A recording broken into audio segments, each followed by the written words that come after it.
네, 그럼 시작하겠습니다. 안녕하세요. 저는 R&D 1팀의 김성열이라고 하고요. 이번 세미나 주제인 리액트를 사용하는 이유로 리액트에 대해 준비를 해봤습니다. 점점 화면단에서 처리해야 될 데이터의 복잡성이 커지고 있고 SPA 및 재사용성이 중요함에 따라 프론트엔드 기술도 절대 무시할 수 없으며 많은 관심을 받고 있는데요. 저희 부서에서 운영 중인 CIS라는 프로젝트에서 현재 리액트를 사용하면서 경험한 내용을 바탕으로 초반 도입하시는 데 도움을 드리고자 세미나를 준비하였습니다. 그래서 이번 세미나의 목차는 다음과 같습니다. 프론트엔드 대표 3대 기술인 리액트, 뷰, 앵귤러에 대해 비교해보고 리액트가 실제 무엇인지 그리고 어떤 특징들이 있는지 그리고 가벼운 실습을 통해서 리액트에 대해 좀 알아보는 시간을 갖도록 하겠습니다.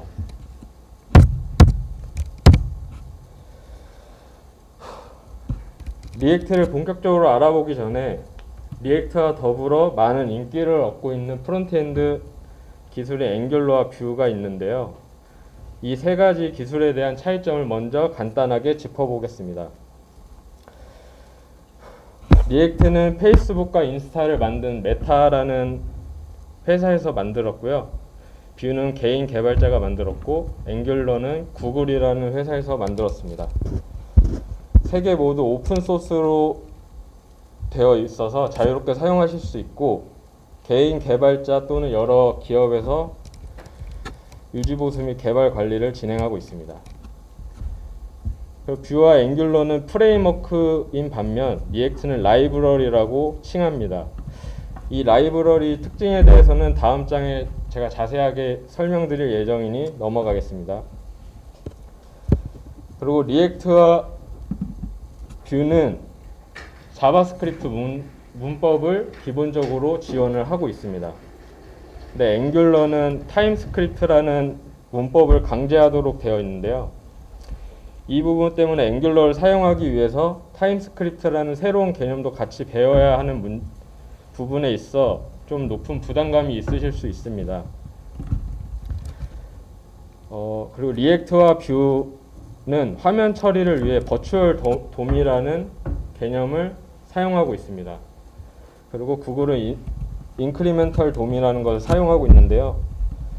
리액트에서 사용하고 있는 버추얼 돔에 대해서도 다음 장에 자세히 설명을 드리도록 하겠습니다. 그리고 리액트는 단방향 데이터 바인딩을 차용하고 있고 뷰와 앵귤러는 양방향 데이터 바인딩을 차용하고 있습니다. 이렇게 리액트와 뷰, 앵귤러는 각각의 특성을 갖고 있기 때문에 프로젝트 특성에 잘 맞게 선택하시는 게 중요할 것 같고 오늘은 리액트에 대한 특장점 위주로 설명을 드릴 수 있도록 하겠습니다.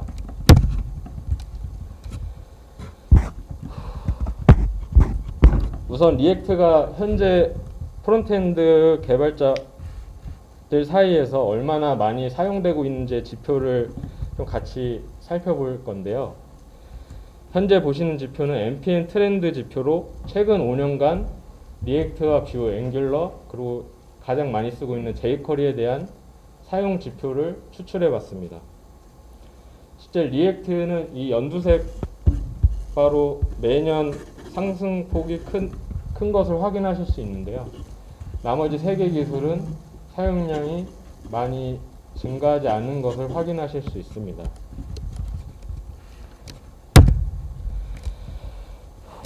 다음은 2022년 스택 오버플로우 트렌드 차트를 발췌했는데요. 각 차트의 바는 만족도를 나타내는데 왼쪽은 만족 여부를, 오른쪽은 불만족도를 표시하게 되어 있습니다. 그래서 리액트는 보시다시피 상위에 위치하고 있고 실제 만족도도 많이 높은 것으로 보여집니다. 동일하게 해당 차트도 프론트엔드 기술의 만족도를 표현하는 건데 리액트는 항상 상위권을 유지하는 것을 볼 수 있습니다. 다음 차트는 사용량을 나타내는 지표인데요. 16년부터 21년도까지 리액트 사용량이 항상 1위였던 것을 확인하실 수 있습니다. 이렇게 리액트는 꾸준히 프론트엔드 개발자에게 사랑받고 있는 것을 볼 수 있는데요. 그럼 이제 리액트가 어떤 것인지를 같이 알아보도록 하겠습니다.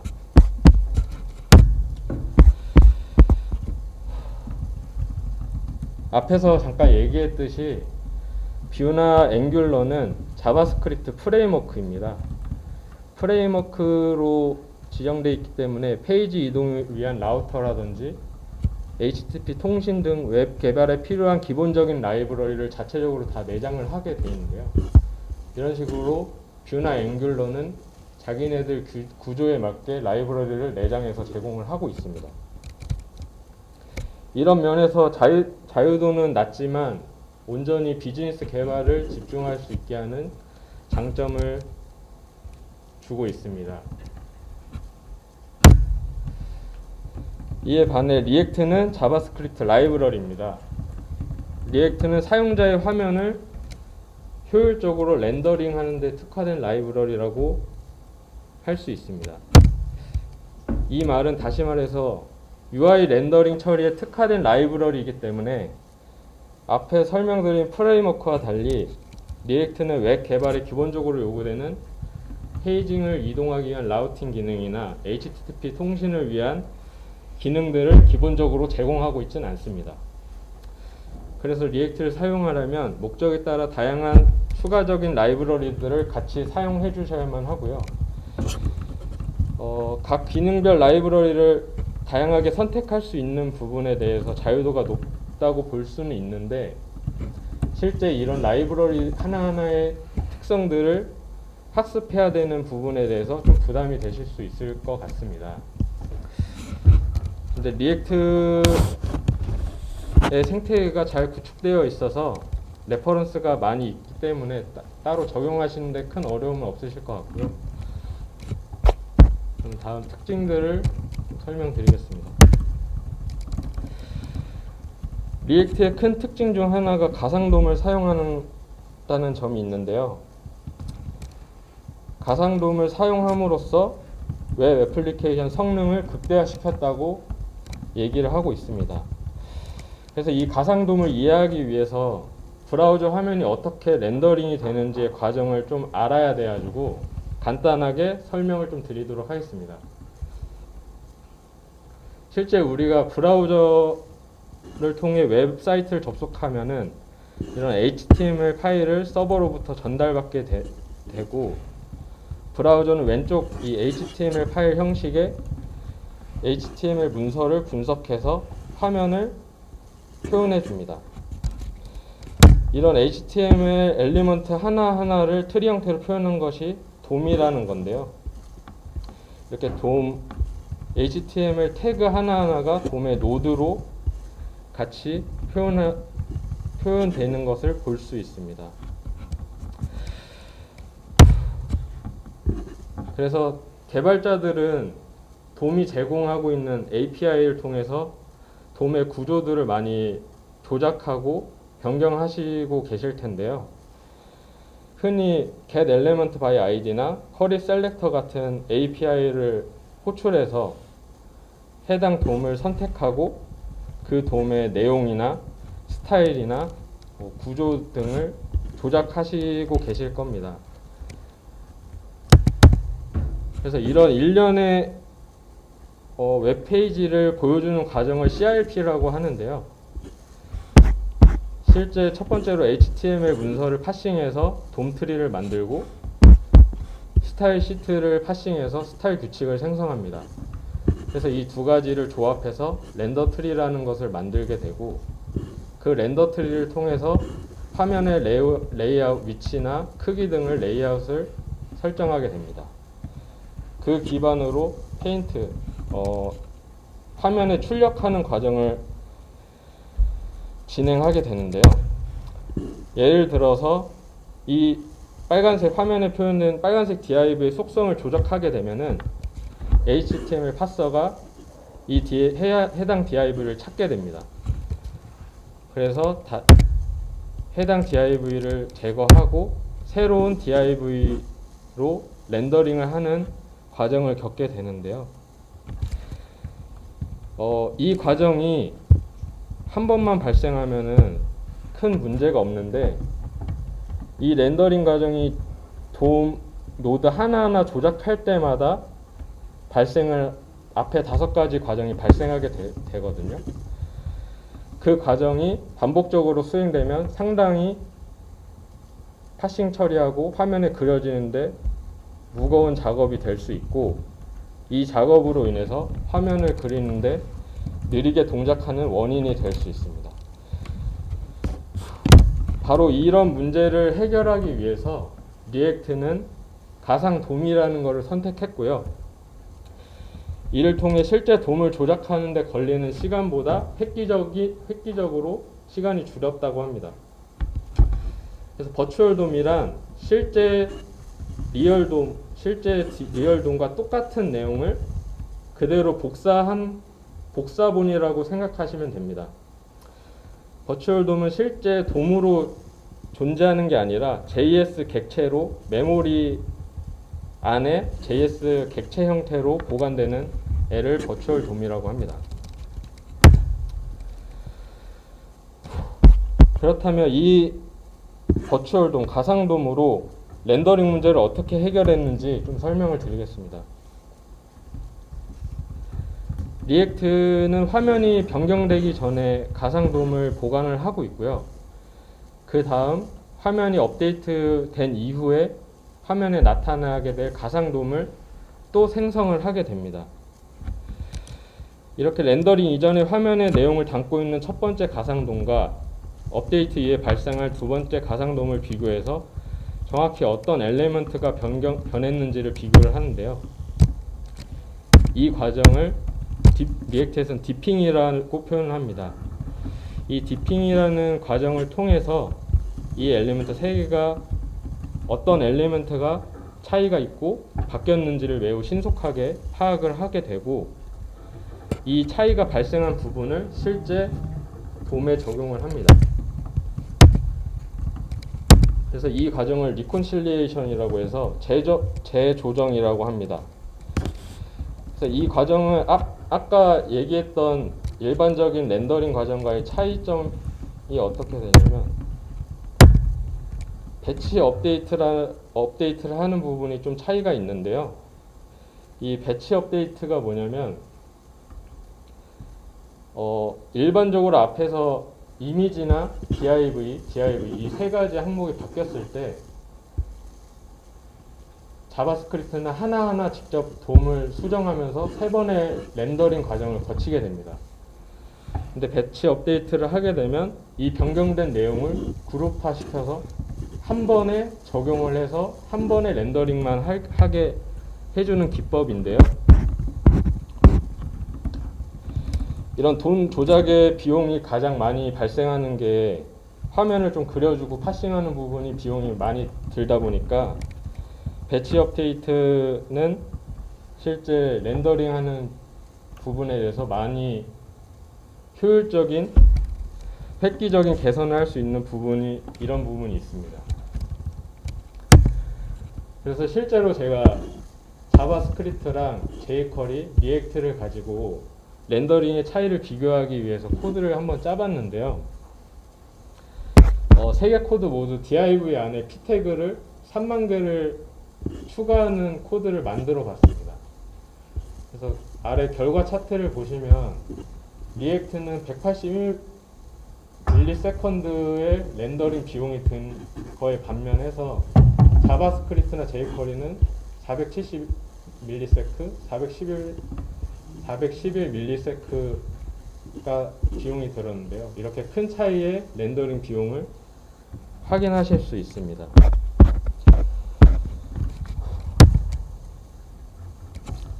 다음 특징으로는 싱글 페이지 어플리케이션 SPA라는 건데요.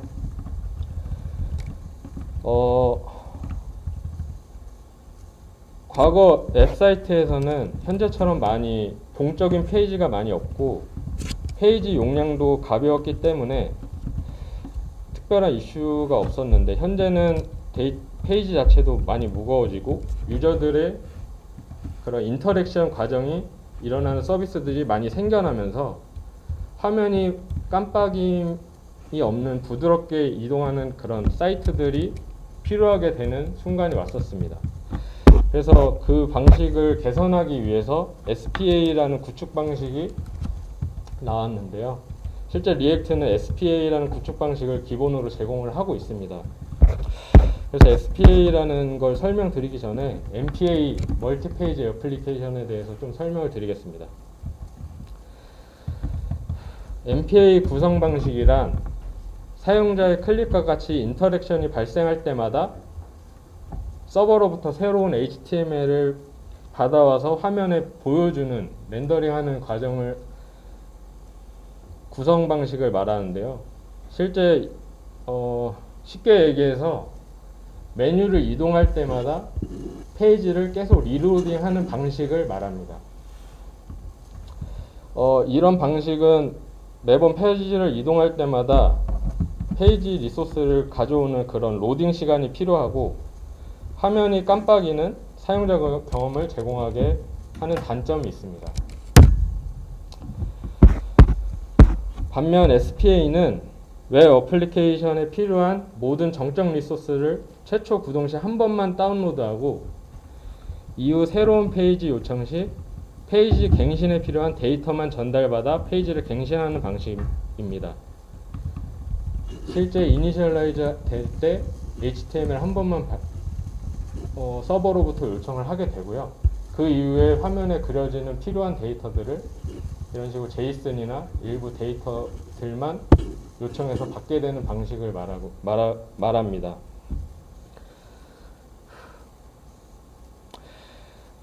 그렇기 때문에 새로운 페이지 요청 시 화면 전체를 렌더링하지 않고 변경된 부분만 갱신하여 트래픽이 감소하는 효과를 얻을 수 있고 렌더링하는데 좋은 효율을 가져올 수 있습니다. 그리고 새로 고침이 발생하지 않기 때문에 화면이 깜빡이지 않고 빠르게 화면이 전환되는 걸 가능하게 합니다. 그래서 이와 같이 트래픽이 감소하고 속도나 반응성이 향상됨으로써 깜빡임 없이 자연스러운 사용자 경험을 제공하는 큰 장점이 있다고 볼 수 있습니다. 그래서 MPA와 SPA 구성 방식의 차이점을 좀 보여드리기 위해서 샘플 사이트를 제가 준비를 해봤는데요. 같이 한번 확인해 보겠습니다. 먼저 MPA로 구성된 웹사이트고요. 오른쪽에 보시면 메뉴를 이동할 때마다 스크립트나 HTML, CSS 스타일 시트 같은 화면을 표현하기 위해 필요한 파일들을 매번 서버에 요청하는 것을 확인하실 수 있습니다.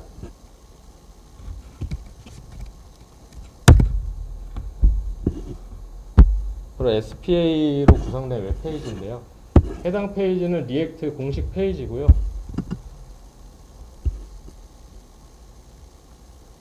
페이지를 이동할 때마다 필요한 데이터만 요청해서 전달받는 것을 확인하실 수 있습니다. 그래서 내용을 정리해보면 MPA는 한 개 이상의 페이지로 구성되어 있고 새 페이지를 요청할 때 화면에 필요한 전체 페이지를 요청하기 때문에 트래픽이 상당히 높고 로딩될 때까지 기다려야 돼서 반응 속도가 느린 부분이 있습니다. 그리고 페이지 이동 간 깜빡거리는 현상을 제공하게 됩니다. 반면 SPA는 한 개의 단일 페이지로 구성되어 있고 새 페이지 요청 시 화면에 필요한 데이터만 요청하기 때문에 트래픽이 낮고 반응 속도가 빠르며 깜빡임이 없이 자연스러운 화면 전환이 가능하게 합니다.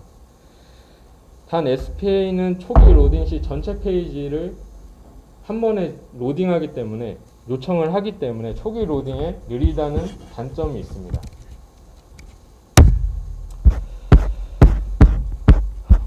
다음으로 리액트는 컴포넌트를 활용한다는 건데요. 컴포넌트란 앱을 이루는 최소한의 단위를 말합니다. 그래서 리액트는 실제로 여러 가지 컴포넌트 조각들이 조합돼서 구성되어 있는데요. 우측의 화면을 보시면 컨텐츠의 내용들은 다 다르지만 구성이 동일한 내용을 모두 컴포넌트화 할 수 있습니다. 예를 들어 제목과 내용이 다르지만 유형은 비슷한 이런 부분도 컴포넌트로 하나로 뺄 수 있고요. 이 버튼들도 하나의 컴포넌트로 구성하실 수 있습니다. 그래서 이렇게 컴포넌트를 사용하게 될 때 장점으로는 크게 코드를 재사용할 수 있고 빠르게 개발할 수 있고 일관성을 유지할 수 있고 유지 관리하는데 큰 장점이 있습니다. 페이지나 버튼이나 테이블 같이 자주 사용하는 내용을 컴포넌트로 분리할 수 있는데요. 사용하는 지점마다 미리 작성된 컴포넌트를 호출해서 재사용할 수 있습니다. 그래서 이러한 재사용의 장점 때문에 반복적인 개발이 확실히 줄어들고요. 기능별로 업무를 쉽게 나눌 수 있어 빠른 개발을 도와줍니다. 그리고 동일한 컴포넌트를 여러 군데에서 가져다 사용하는 구조이다 보니까 매번 새롭게 작성하는 것이 아니기 때문에 컴포넌트를 사용하는 부분에 대해서는 일관성을 확보해 줄 수 있습니다. 그리고 특정 버그 수정이나 특정 기능을 확장하기 위해서 한 특정 컴포넌트만 수정하면 되기 때문에 유지 관리에 용이하다고 볼 수 있습니다. 그래서 실제 왼쪽에 HTML 코드고요. 이 HTML 코드를 우측에 리액트 컴포넌트로 분리해서 구성을 해봤고요.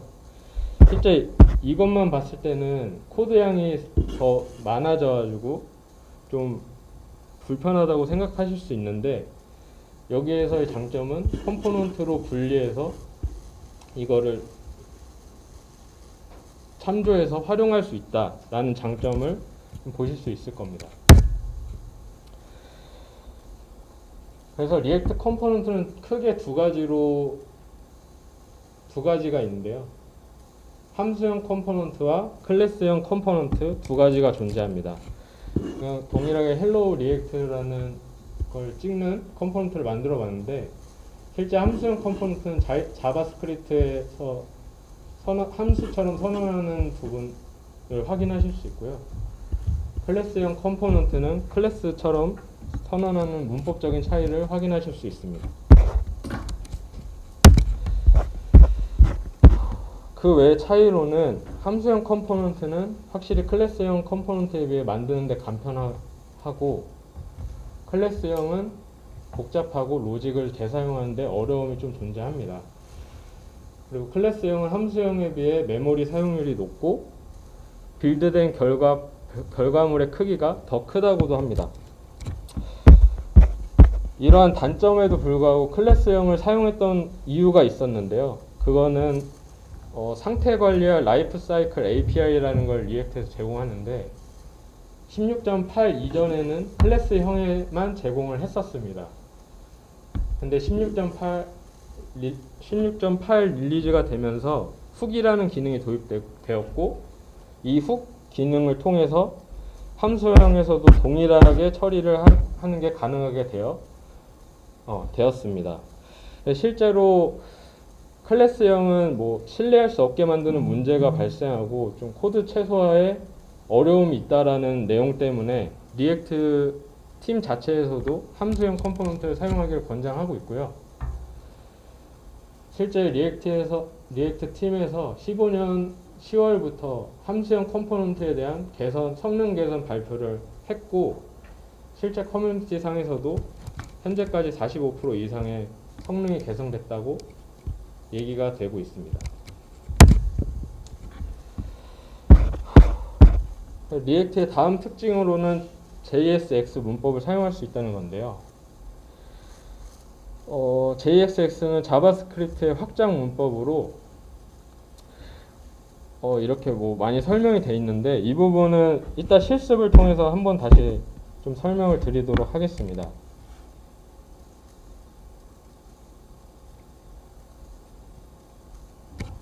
코드를 지금 보겠습니다. 코드를 보여드릴게요.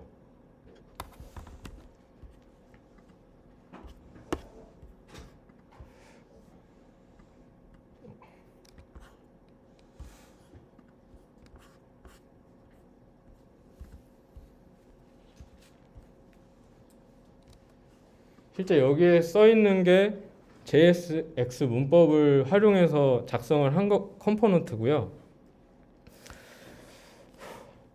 실제 자바스크립트를 확장한 언어이기 때문에 자바스크립트 안에서 이렇게 HTML 태그를 사용할 수 있다라는 특징이 있는데요. 실제 이런 코드 안에서 HTML을 표현할 수 있기 때문에 실제 JSX를 그렇게 어렵다고 생각 안 하셔도 됩니다. 이렇게 네, 안 하셔도 되고 실제 이게 공식적인 문법은 아니라서 실제 브라우저 상에서는 이런 아래와 같은 형식으로 변환이 되게 되는데요. 아래 보시면 위의 내용보다 더 직관적이지 않고 어렵게 느껴질 수 있으니까 실제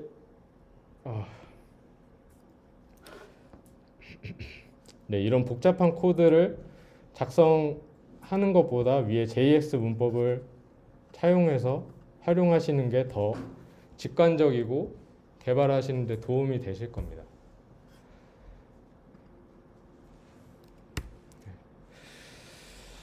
리액트의 훅이라는 개념이 있는데요. 훅은 함수형 컴포넌트에서 상태 관리와 생명주기 기능을 연동할 수 있게 해주는 함수를 명칭합니다. 앞에 말씀드렸듯이 클래스형 컴포넌트에서는 훅을 사용할 수 없고요. 대신 클래스형에서 제공하는 라이프 사이클 API를 훅을 가지고 그대로 동작하게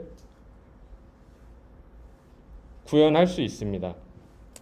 그래서 리액트에 제공되어 있는 몇 가지 훅들이 있는데 그중 자주 사용되는 유즈 스테이트, 유즈 이펙트, 유즈 콜백 이 세 가지에 대해서 실습을 하면서 같이 확인을 해보겠습니다.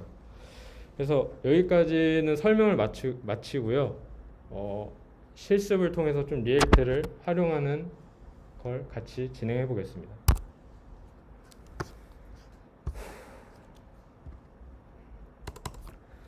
실제 리액트를 사용하기 전에 노드를 설치를 하셔야 되는데요. 노드는 노드 사이트 가셔가지고 설치해 주시면 되고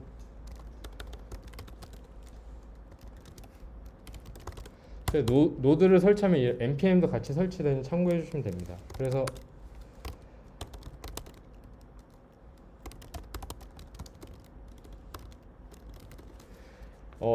이 문구 하나로 해서 리액트 프로젝트를 생성할 수 있는데요.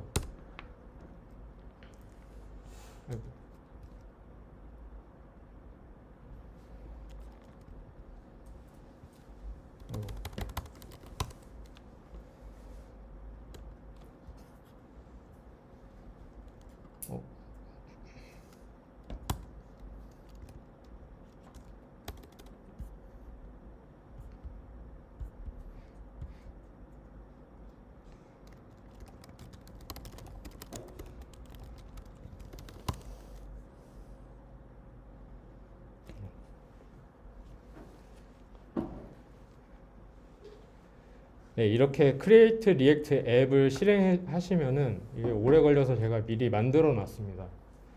이렇게 리액트에서 자주 보일러 플레이트 코드라고 해서 기본적인 구조를 생성을 자동으로 해줍니다.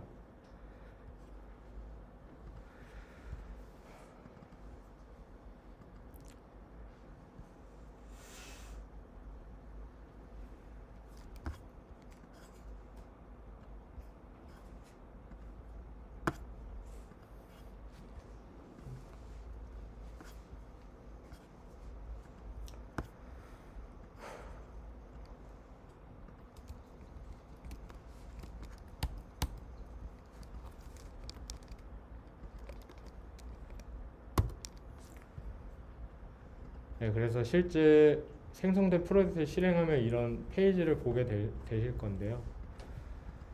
실제 구조를 좀 살펴보면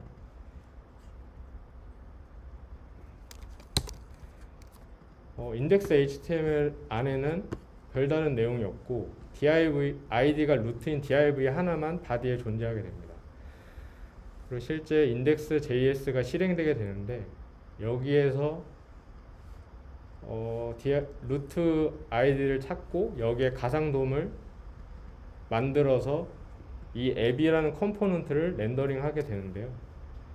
실제 이게 화면에 보여지는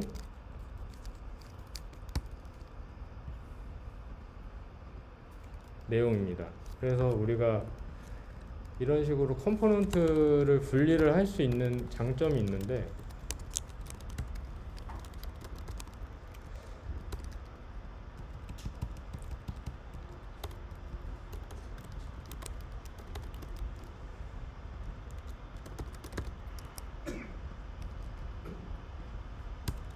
가볍게 이렇게 그냥 추가만 해주시면 되거든요.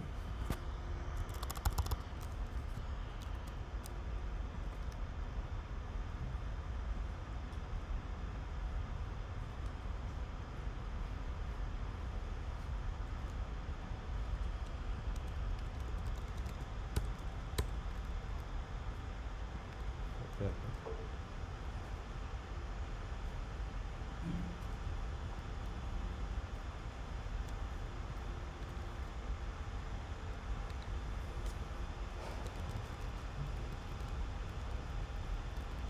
감사합니다.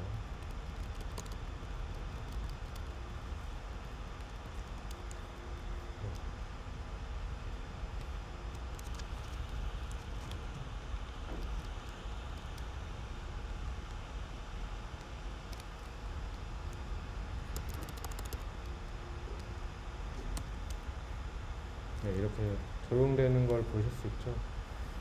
이렇게 여러 가지 구문을 컴포넌트로 분리를 하실 수 있습니다.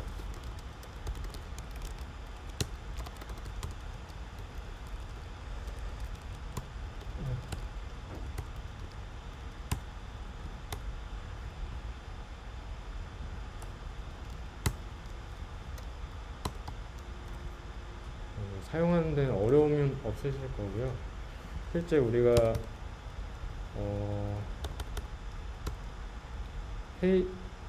버튼을 눌렀을 때 횟수가 증가되는 걸 한번 만들어 볼게요. 기능적으로.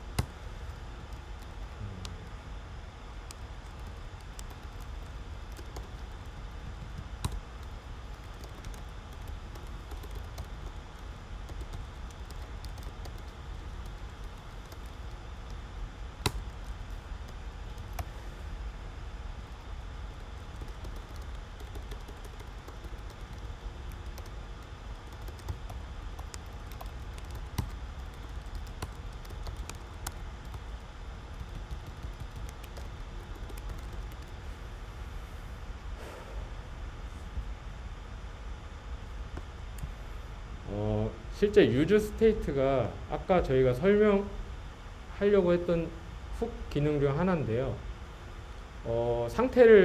리액트의 상태를 관리하는 함수라고 보시면 됩니다. 그래서 선언할 때 이렇게 변수명과 변수를 업데이트하는 함수, set 함수를 같이 선언을 할 수 있게 되고요. 실제 이 count라는 변수는 set count에 의해서만 변경이 가능합니다. 실제 증가를 누르게 되면 이렇게 카운트 값이 바뀌는 거를 가볍게 간단하게 만들 수 있는 거를 좀 확인하실 수 있습니다. 그래서 여기서 주의해야 하실 점은 이렇게 카운트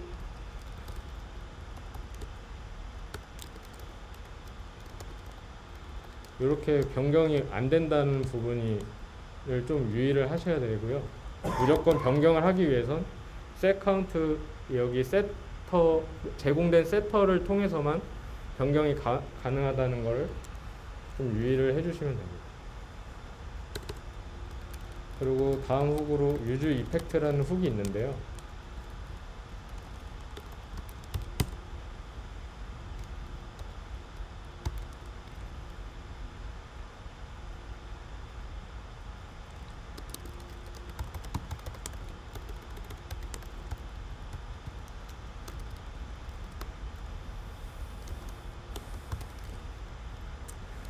이 유즈 이펙트라는 훅 함수는 실제 이 컴포넌트가 렌더링 될 때 렌더링을 마치고 무조건 호출되는 함수로 생각하시면 됩니다. 그래서 이렇게 무조건 유즈 이펙트라는 애가 활성화되고요. 실제 증가 누르면 호출이 안 되는데, 여기서 또 주의하셔야 될 부분은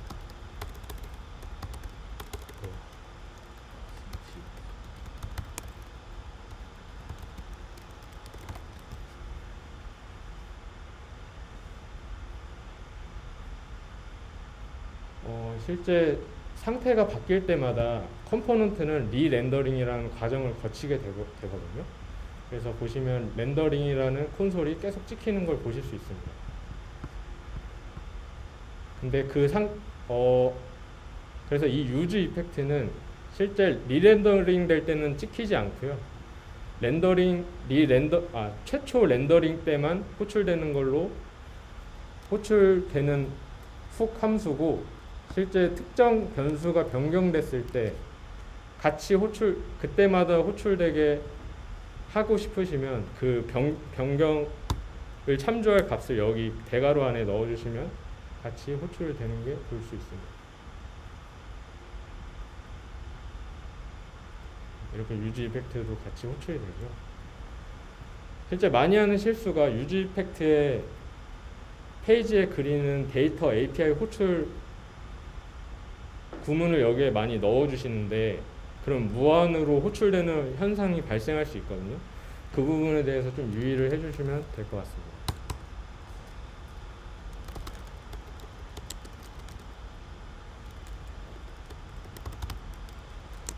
다음으로는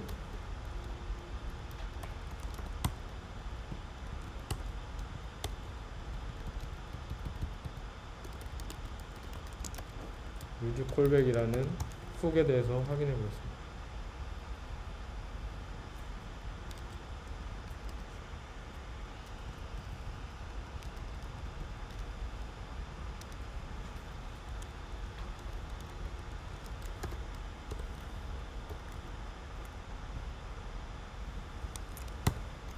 값이 증가할 때 이 정의한 테스트 핸들이라는 함수를 같이 한번 호출해 볼게요.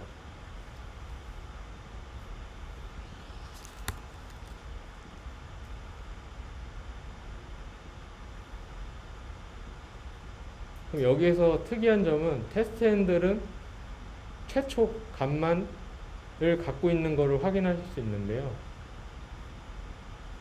이 유즈 콜백은 렌더링 할 때 딱 한 번만 정의할 수 있게 도와주는 겁니다. 리렌더링 시에 함수를 매번 재정의하지 않고 딱 한 번만 정의할 수 있는 기능을 제공을 하고 있고요. 그래서 카운트 같은 경우 렌더링 할 때 최초 값이 들어가기 때문에 여기에 변경이 되지 않는 걸 볼 수 있습니다. 실제 얘를 제거를 하게 되면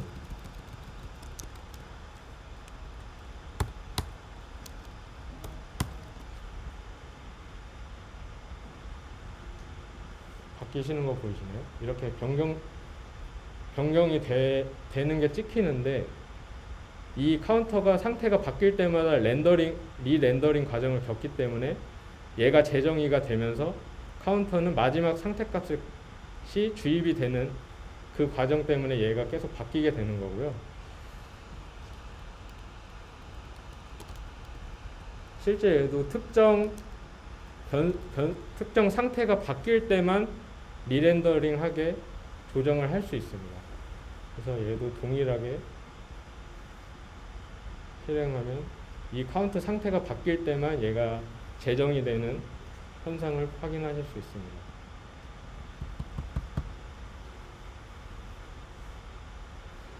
네, 그래서 여기까지 제가 준비한 내용은 다 말씀드렸고요. 혹시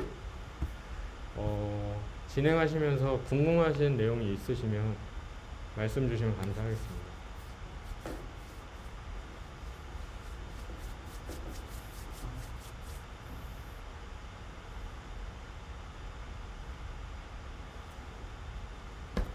없으신가요?